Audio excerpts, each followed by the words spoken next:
Welcome to the Hockey Writers Ink, the show where the writer is fresh off the presses and the ink is not dry. Relax, the keyboard is off and the press box is closed, but the mic is just getting warmed up. Join your host, Lance Green, the guardian of the blue paint turned writer, and your co-host, Ron, SteelFlyers, as we bring you all the latest on the Philadelphia Flyers.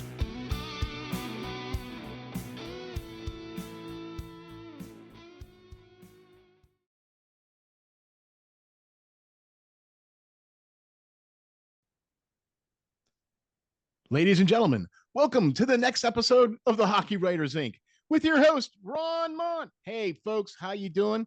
Man, I tell you what, we just got guest after guest after guest, right? First, we started with Perlo, then we started with Jim Jackson, and now, oh yeah, baby, sitting in the Hockey Writers Ink is so proud to welcome the O&B Puck guys. Hey! We got the Isaiah, the man, and we got the chef. Hey, the O&B Puck boys are in the house. All right, chef, how you doing, man? Very good, thank you. Looking forward to talking a little bit of Flyers here in a very very hot day. I was up on a couple of roofs today doing inspections with one of our sponsors. So Right? it's hot up there. So Yeah. I'm dying for some ice cold hockey right now. So this Yes. this is this is all I'm gonna get. I'm inside the AC talking Flyers, so it's the best it's gonna get right now. There you go. There you go. Isaiah, the main man, pots and pans. How you doing, sir? Doing okay, doing okay. A little bit of a lull here, so it gives us a chance to catch up with everything with the Flyers and the NHL. Exactly. And that's one of the things I wanted to kind of do here. I just want to sit down and just kind of get the O&B Puck take on some things that's recently happened here with the Flyers. We know that it's been a very busy off season here for Danny Briere and the management. And let's just start with that. Okay. What do you guys think of how the Flyers have evolved since Dan Helferty has been named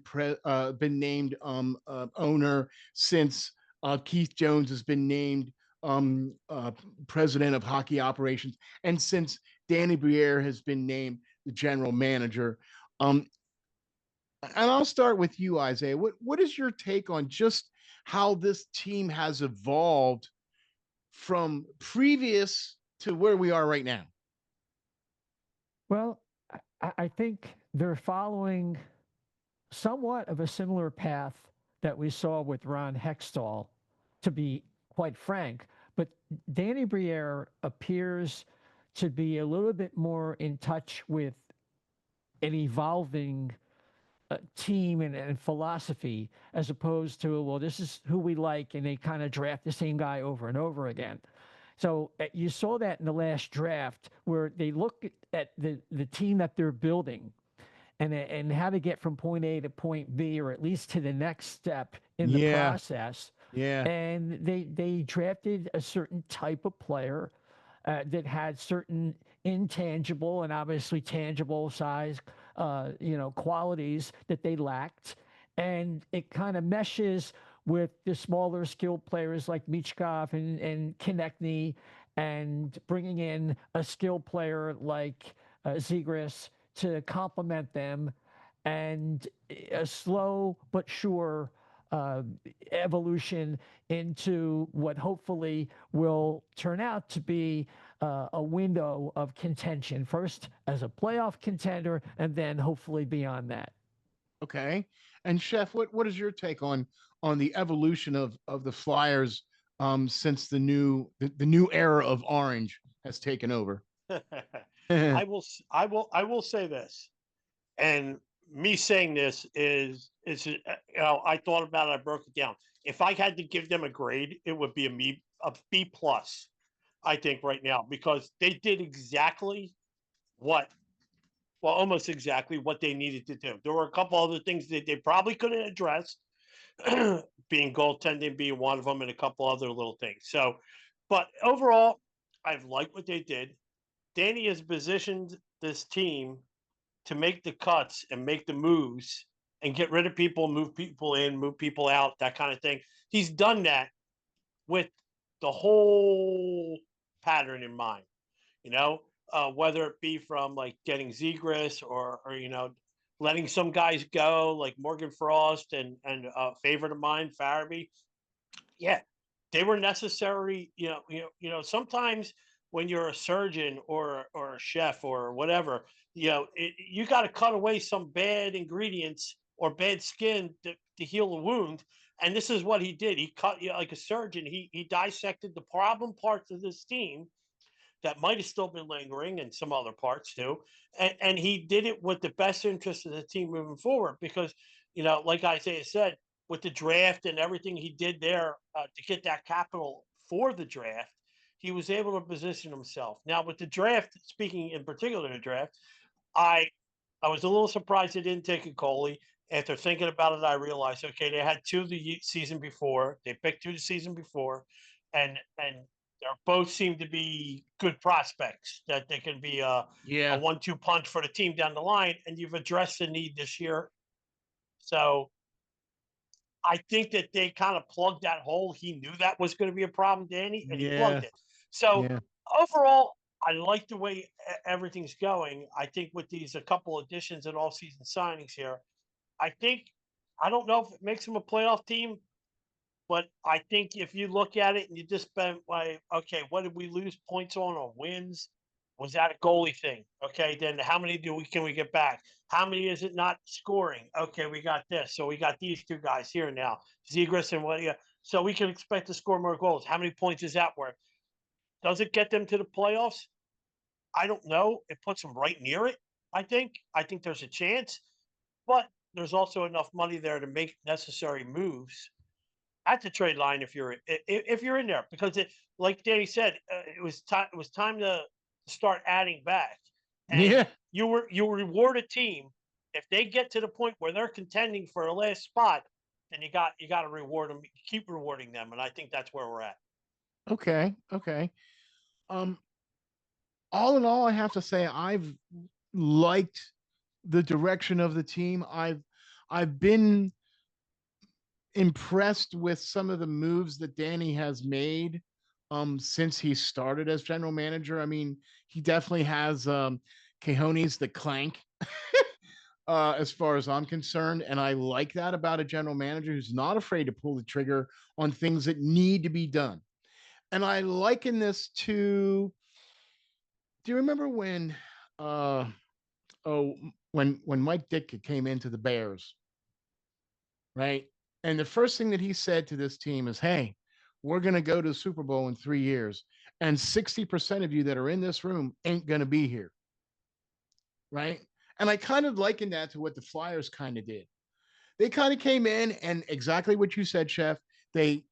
Danny cleaned house, got rid of the fat, trimmed the silver skin off of that piece of tenderloin.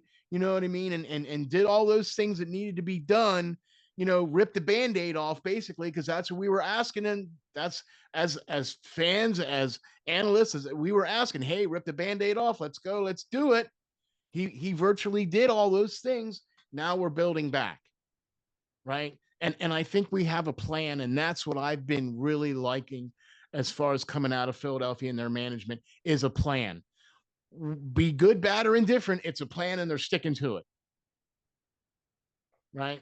So, okay. Now, you guys had mentioned about the draft, and there was some very key moments that happened in the last 2 years here in the draft. Last year being the move to get Luchenko and then also the year before that to get Michkov. So, I mean, the draft has had some drama, if you want to call it. And this year's draft was not any different. There was still some trades and things of that nature. And we were talking a little bit off camera, Isaiah, about the draft and who others thought that the Flyers should have picked at their number 6 spot. Are you guys happy with how the Flyers have drafted, say, the last 3 years? I'll go with the last 3 years. Okay, and I'll start with you, Chef. How do you go with the last 3 years as far as what Danny has been able to do in the draft? Over the last 3 years, this one I give it a this past draft, and the only reason why I give it this grade is a C plus, if I had to. Ooh, Because wow. and people go like, oh, because I'll say this, this is like unrealized potential is Okay. in is in picks two, the second pick, third pick, and fourth pick, and a Yeah. couple down the line. They got a lot of potential. It's very rare that we're still speaking about fourth and fifth round guys that could you sit there and you slot them down the line a couple seasons, 3 or 4 years down the line, and he's your fourth line center, he's your third line winger, he's your fourth line Yep. right winger. That's Yep. that kind of thing. It's not often that you sit there and do this, and everybody forgets. And I think we stress this more than any other podcast or outlet out there. You still have to field a minor league team and develop players. So you're not always drafting essentially for the next big guy. You're drafting for your system because you want your system to be healthy. And the one thing I give them credit for, which is if half these guys hit, now, hell, if two of them hit, they'll get a B plus on this draft. I think for me, but also too, you look at it and the the guys that they pick, even if they're in the farm system, they've got that. They all have that compete, and I think that's what they were looking for from this team. These guys, Danny wanted guys that were going to fight, fight, fight, and compete for jobs and all that, and whether or not, I mean, I was at the sec camp on day two, and they were drilling each other. I mean, uh, who was it? Nesbitt, I think it was Nesbitt or Murtag.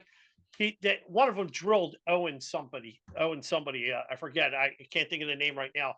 But he drilled him, and I went, oh, and he went flying. Next day, I see highlights. He's getting even. He's drilling this guy.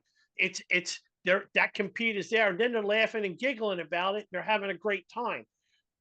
That's that's a healthy organization, even at the Phantoms level or the Royals level, if that's Yeah. where they're playing at.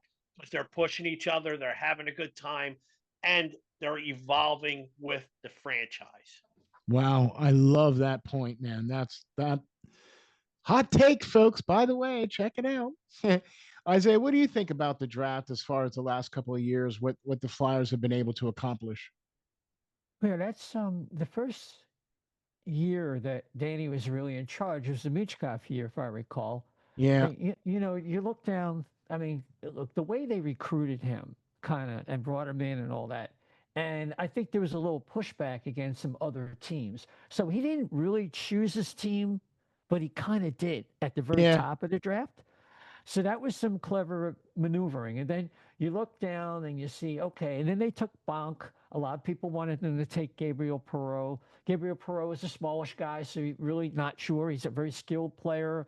And if you look at analytics and go by that, Perot should have been the pick. But, Bonk could be a steady Eddie. You need guys like that.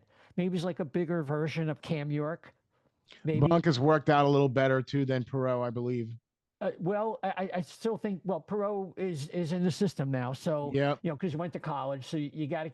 One guy went to college, his numbers aren't going to be as impressive as the guy who stays in junior, right? And Yeah. and of course, Bonk had a come down with his offense, but he wasn't really drafted for that. But then you come to the heart of the first draft. You have Bjarnason and then Savragin, who actually may end up being a better prospect and maybe the best prospect in their system in goaltending, which they really need because a lot of their players. I mean, ever since Hart went out, this whole Yeah. organization is back to the status quo. Yeah, Since I right. guess Yeah. Roman Czechmanic. But and then Woo!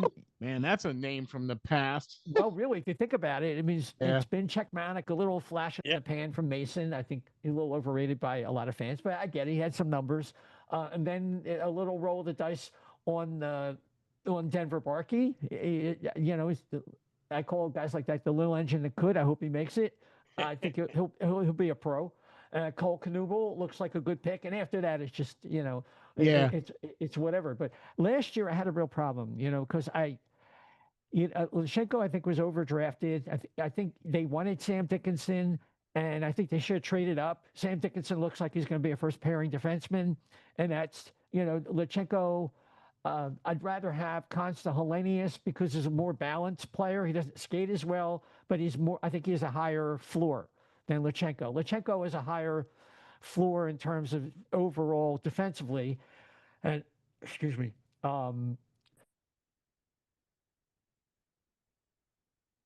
start talking, I start coughing. Anyway, so Lutsenko is great speed. He has some great attributes, and the attitude is never going to be a problem. Just the offense, I'm not really crazy about. They didn't like Steve Boyum. He didn't have a great frame, a big frame, and but Minnesota, it was easy for them because they have who they have. Their smallish guy, first pairing defenseman in Minnesota. He's been there for years. He's done a great job. And Zeke Boyum is actually bigger than that guy. Name is escaping me. And then you have the centers. Then they're like so desperate for centers. They draft Jack Berglund. He's like the third, fourth line guy. And then Heike Ruohonen, again, and more of a project. And so last year is kind of like a C at best. This year, the big controversy is whether you had Hagens meets the positional need, and then you had Martone. So a purist, the BPA purist, the guy who doesn't get paid to actually make these decisions, but he puts out his opinion in publications, will say, well, whoever you think is best is who you have to take, regardless of position. So you could say, well, Porter Martone, according to Corey Pronman, it was the pick. He's better than Hagens. Hagens is top ceiling is the second line center. Then you get the guy, Chef. We were talking to the draft analyst, Steve Cornianos, who everybody loved until our last show, who said Hagens is a better player and he meets a positional need. And on top of that, then out of desperation, you take Martone. That's a great pick. It'll be a first line winger. He's a power forward. But then wow, we still need centers. We're not really sure Lutsenko is going to give us the offense. So we overdraft. And we Jack Nesbitt. So we don't know. It's going to take 4 or 5 years. And then a lot of these guys like Carter Amico, that people like Brusewitz and who's the Fiddler? Fiddler's kid. Blake Fiddler, I think his name was. And they liked him better. Carter Amico was like 6'5", 230 already. This kid, he breaks his kneecap, had a bad procedure. So, and then you get Murtagh, Vinsagi, and Matthew Guard, and there's going to be a couple pros in there. In fact, there might be 3 out of 4 of them are going to be pros, and 2 of them might be NHL players. So you add it all up. I think the Flyers overall, I give you this like 5-minute analysis. You're waiting for the final grade. Give me a drum beat. And I'll say so far, I think it's like a B. If you take the amalgamation of the 3 years, it's probably going to end up looking back as a B. But you got like one of those goalies has to hit, and Porter Martone has to be a first line player. And I think that you need to have Lutsenko needs to hit too. He's got at least a solid, like one of the better third line players. Right. I don't know if he's the second liner. Not sure. Right. So now I got to watch Lutsenko play with the Phantoms. Because I'm so deeply involved in the prospects, I was not very happy with the way the Flyers drafted last year. I thought they could have done better. Last year's draft wasn't quite as deep as this year's draft, as far as I'm concerned. What I mean by deep is that there's a lot of players that are in this past year's draft that are going to be NHL starters, and some of them are going to be all-stars. Okay. And I have to agree with the whole fact of, okay, what are you going to do? Are you going to take what you need or the best athlete available? Frankly, if I would have had my pick at 6 for Philadelphia, I probably would have gone I would have either taken Hagens or O'Brien because of the need of the Flyers. That center and everything else like that. Yeah, go. All right. When we had Shane Malloy on our show, and I kind of subscribe to this theory. In this league anymore, there's look, how many we had the argument, how many number 1 centers are there in the league? True number 1s, maybe 9. If you could talk about, franchise centers, maybe 14. All right. So that means there's 20 plus teams that don't have a number one center. Like Vegas didn't have a number one center, but they had like 3 2s and 1 3. So the formula is you could still, I do believe in this day and age, get there without a number one center. And if I look down the board, see, I know we glossed over Rohannon, but I think he's going to be one of the players that surprises. There are some guys, like I said, that's full of potential in there.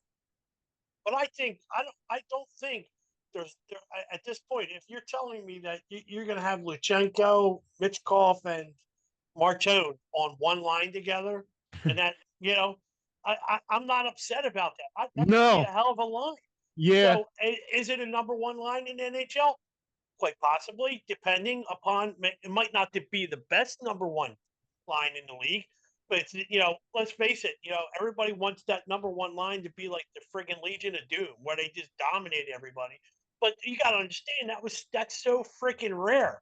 How many number one teams?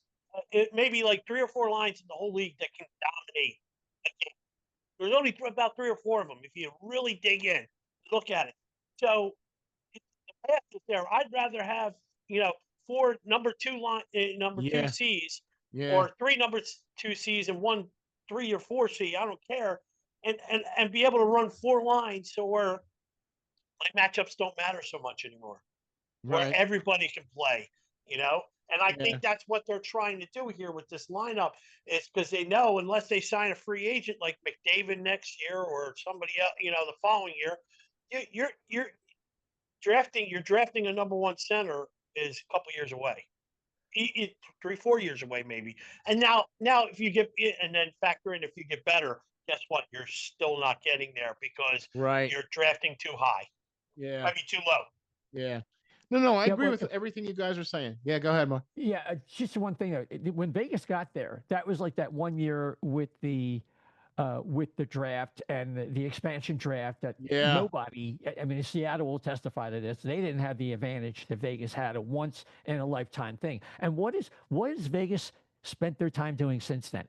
Getting the best they can get, spending all that money. They do have a number one center. His name is Jack Eichel. Then they went out and got the best scoring winger in Marner, right? And they had Pietrangelo, who was probably one of the top 10 defensemen in the entire league. So, I mean, the philosophy that you're referring to that Shane was talking about, yeah, it can work. But usually what Vegas is doing and trying to get the best players, just like Dallas went out and got Rantanen, that usually is what wins, and just like Florida did.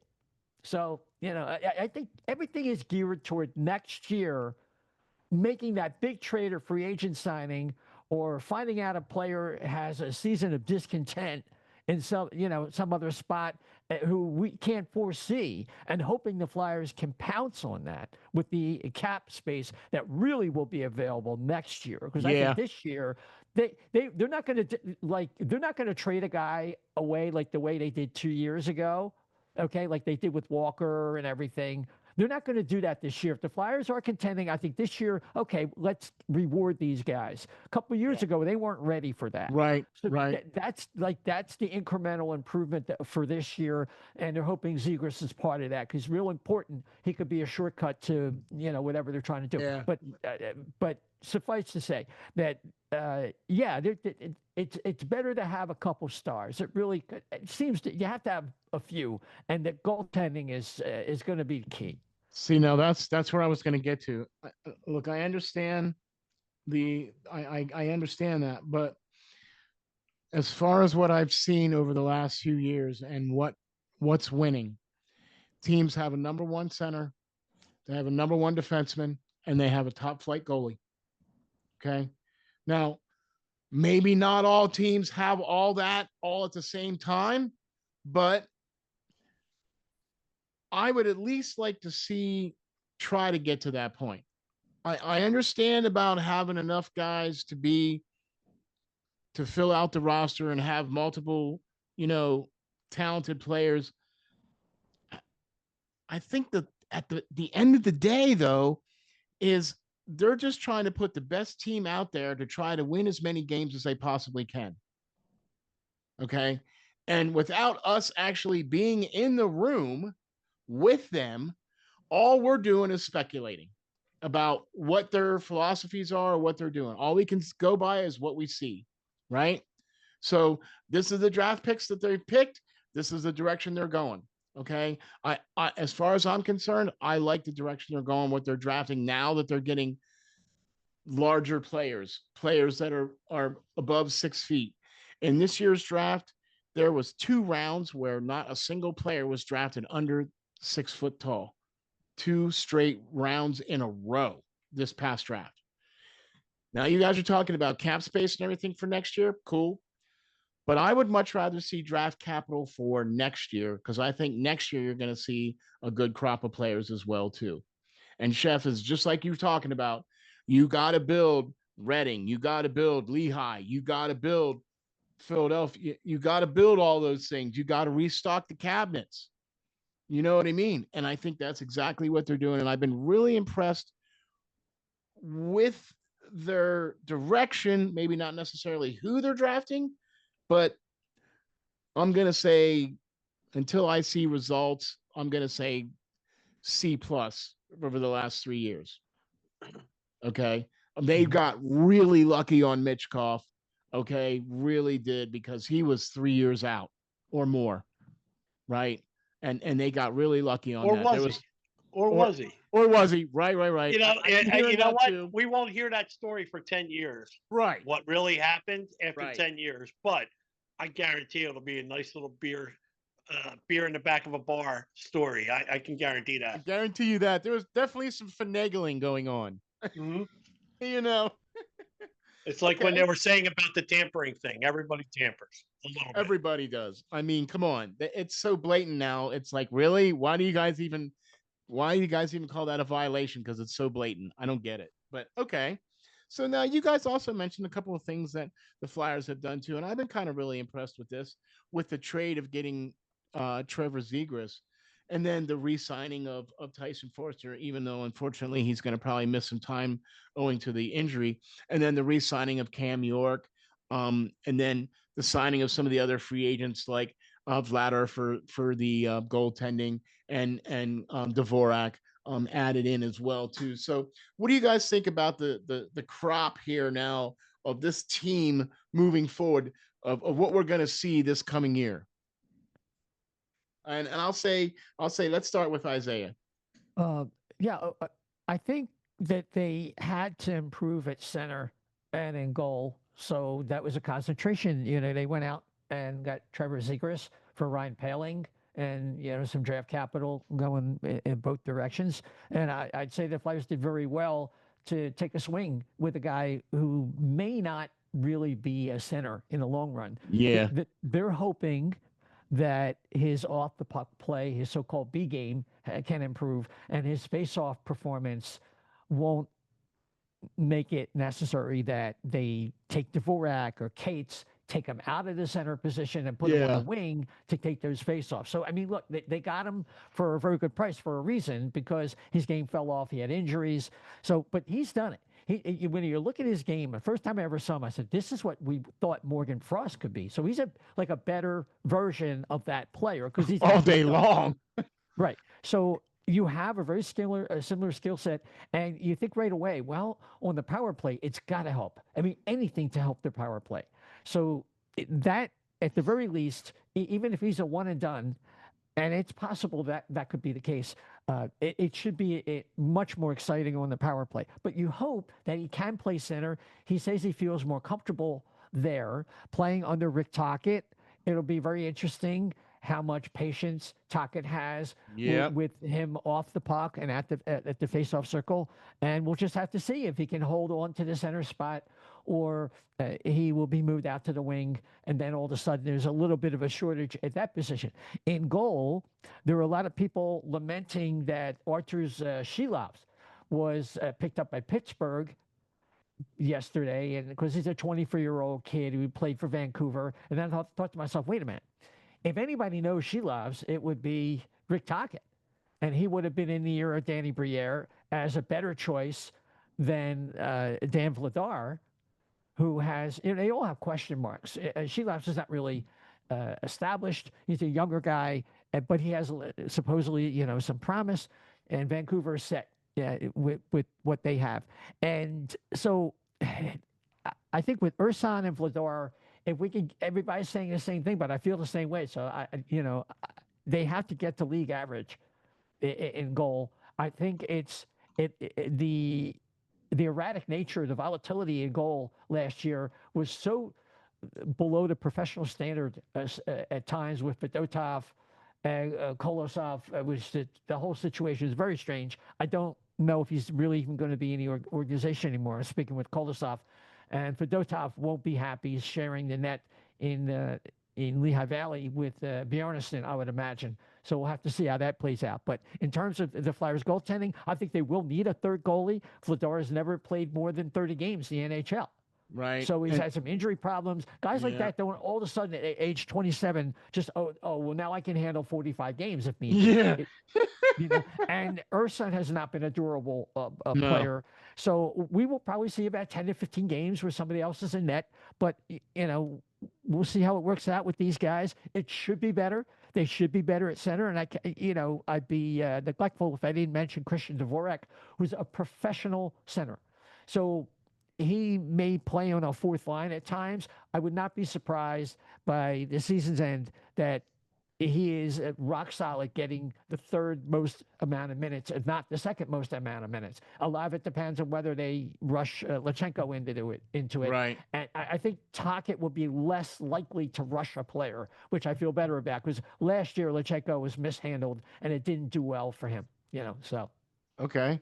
And Chef, what do you think about us moving forward here with this team and all the moves that they made and everything? And Well, I'll say this because I said it at the beginning of the show, and I've been saying what this team was for the last couple of years. I told it, when they were in that last playoff spot, and it was theirs to lose a couple of years ago.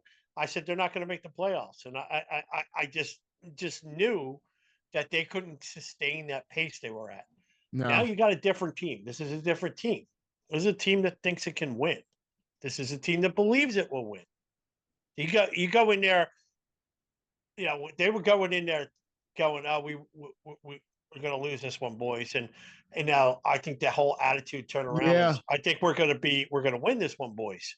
And I think that's where the most important thing is about this. So if I had to say anything, I would say this. I say that this team will be in the mix at the trade deadline for a playoff spot. I think Danny will take the swing, and then I think that they just miss it, but he takes a swing. I think that's the most important thing, because if this team is anywhere good around the playoffs, but the trade deadline for the playoffs, if they're sniffing around there, you have to believe in your team because you Yeah. created it. And I think you have to reward them. It's not one of those years where you say, "Oh, we're going to stand fast." I think that's where they're going to be. I think if there's a chance, because look, I want them to make the playoffs.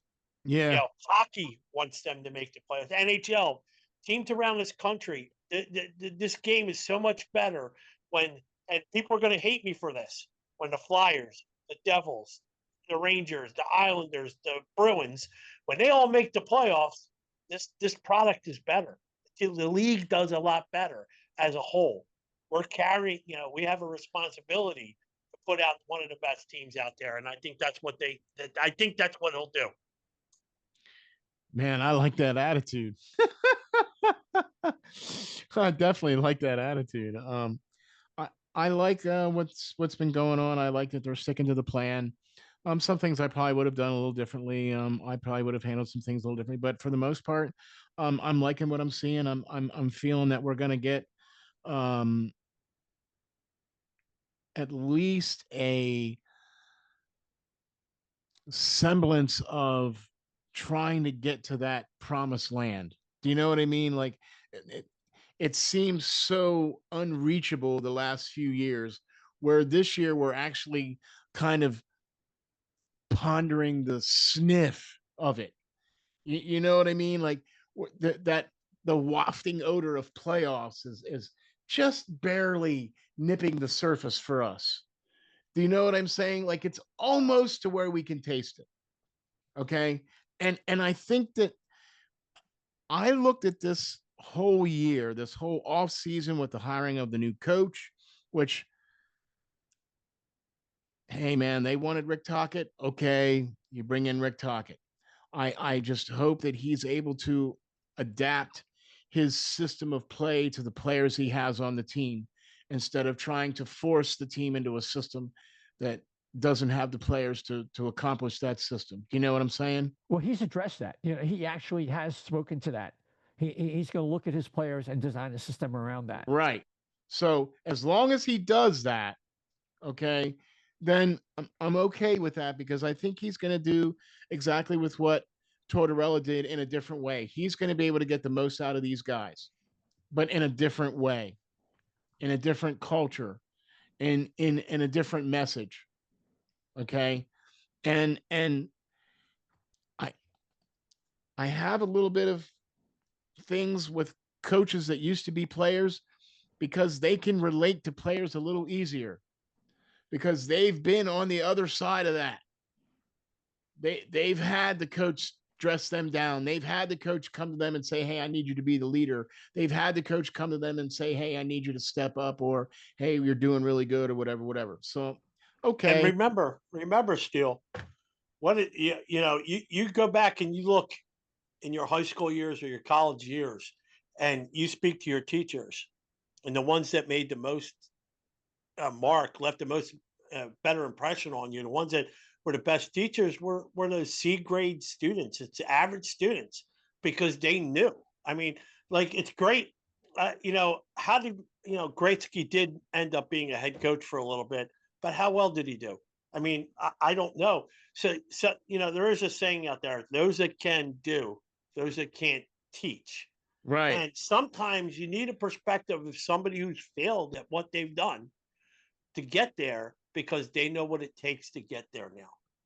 That's a great analogy. That's a great analogy because you do have to do that. You do have to fail sometimes in order to get better at something. You know what I mean? So I'm liking that. I'm liking the direction. Like I said, it's a couple of things I would have done differently. If they make the playoffs this year, I think that's going to accomplish the watershed year that I think that I've been kind of looking for this year. I wanted them to hire the coach before the draft. They accomplished that. They didn't just hire a coach. They hired Rick Tocchet. Okay. As far as I'm concerned, he was the best coach available at the time to come in here and coach this team. They hired him before the draft. They hired most of all his staff before the draft. Okay. That was part of the watershed. They needed to pick a guy in this year's draft that was going to be that guy. The Porter Martones, the James Haggans, the Matthew Schaefer's, the pick somebody. I don't care. Keyshawn Aitchison. It wouldn't matter. Okay. They needed to pick a guy this year that has to be that star attraction that will bring people in to put butts in the seats. Okay. And so I think that they're accomplishing that. So we need to work on the goaltending because that's sore. And we need to work on power play because that is beyond sore. If you get the power play to the mid-level, 20%, between 15 and 20% at success rate on the power play, and if you have the goaltending, like Isaiah said, where it's better than the bottom of the barrel, average. If you just have average goaltending, right? Make the saves. Yeah, make the saves that you need to make. So you got your defense plays average. Your goaltenders play average. Your hockey, your power play is 20%. We're not asking for the world. Yeah. All these, you score a little more goals, 25, 30 more goals as a team this year. How all these things translate into points, it would surprise a lot of people. So I think the chance is there. I think if they make their moves right and they place themselves in the position that Danny will have to bite. Yeah. You can't. Yeah. I agree. By the way, just for the OCD listeners in the audience, Jared Spurgeon was the defenseman I was trying to think of from Minnesota. I always took him in fantasy hockey. I liked his name for somebody. Yeah, that's why they probably felt more comfortable drafting Sturgeon. He was the main fish. Boyum. Yeah. Thank you to our crack research staff, Isaiah, for doing that. Yeah. Well, I hate when I forget a name, and I it's like know. it Trust me, I do the same. justifies why I said what I said about Zeke Boyum. But anyway, yeah, I'm just a little bit less sanguine. I don't think they're going to make the playoffs. I don't Uh, either. I don't just either. that it's a goaltending. It always, to Yeah. me, at the end of the day, if you can get a save when you need a save, and I just don't see anything. Ursan, it was always it's a tease. It's a tease. But if he's the man, I don't think as much as they trumpet his ability to handle things mentally, I don't see the results that match that. Right. So I like we're the guy. results driven. Yeah, I just don't see that. And I think that's going to be a problem. That's one of the reasons we're probably going to see another goaltender, whether it's in-house or through injury, they're going to have to make a trade or something like that. Okay. Guys that are 27, never played more than 30 games. I mean, anything's possible, but, I'm trying to keep it real, I'm with you. I'm with you on keeping it real. Well, speaking of keeping it real, folks, we had an amazing show here to put out here for you folks. We had the O&B Puck guys come in for a visit and just sit around and jaw about Flyers hockey. And I can't say enough about the respect that I have for the O&B Puckcast show, you, Isaiah, you, Chef, and Dan, all the great guests that you guys have, all the great information you guys have, and all this great stuff you guys put out there. You guys are one of the top 10 Philadelphia Flyers podcasts, along with Hockey Writers Inc. Right? We're ranked number 10, and I think you guys are like fourth or third or something like that, right? I forget which where you guys are I at. forgot to send my check out. Well, I Yeah, right. Yeah, man. Okay. Right. Anymore, I think I'll float away with all this fluff we're getting. Well, what can I say? What can I say? Hit these guys up on all the social medias. Be sure to check them out. We'll have all the links and everything in the description. So, Isaiah, why don't you tell the folks where we can find you and where you can get you, sir? Sure. You can follow us on social media on X at O&B Puck, at O&B Puck, also on Blue Sky. We're not as busy there. Also on the Getter for a certain group of listeners at O&B Puckcast, at O&B Puckcast. We're most active on X. It's kind of like our home base. And also we're on Facebook and YouTube. Just plug in there O&B Puckcast and we'll pop up. And we're on a whole bunch of podcast platforms. We just started streaming to X, Facebook, and hopefully by the end of the month, we'll stream directly live on YouTube. And this time we'll give people a heads up about it so they can ask questions and be more interactive. So yeah. Awesome, man. Can't wait to check that out. Chef, where can we find you and where can we get all your great stuff? Well, I'm lurking around on X there as the creeper chef that I am, and I just throw out little tidbits of bombs once in a while, like, yeah, the Flyers are going to make the playoffs this year, and it's kind of like stirring up all the cats, like go crazy. So, but hey, the good thing about it is, the problem is I think I believe it this year, but I also. If you want to argue with me about it, that's fine. I'm fine with that. I don't block anybody. Say what you want. Say your piece. I'm fine. And you can argue with me at Chef to Left B on X, Chef to Lex B. There you go. And you can follow these guys here on all the platforms. Be sure to check them out. By the way, if you like what we do, please hit the like and subscribe. Also, I'd like to say a big thank you to Lowercase Blues. Check those guys out, man. They made the great intro music for us. So you have to go to lowercaseblues.net. Check them out. They got swag. They got all their tour dates on there. They got their new album is out. Be sure to check out lowercaseblues.net. Jake and the boys do a great job, man. They'll have a great show for you. Be sure to check them out for sure this summer. Thank you all for joining us. This has been the Hockey Writers Inc. for special show number 199. How about that? Episode number 199. Hockey Writers Inc. welcomes the O&B Puckcast, guys. Thank you all very much for joining us. We'll catch you all on the next one.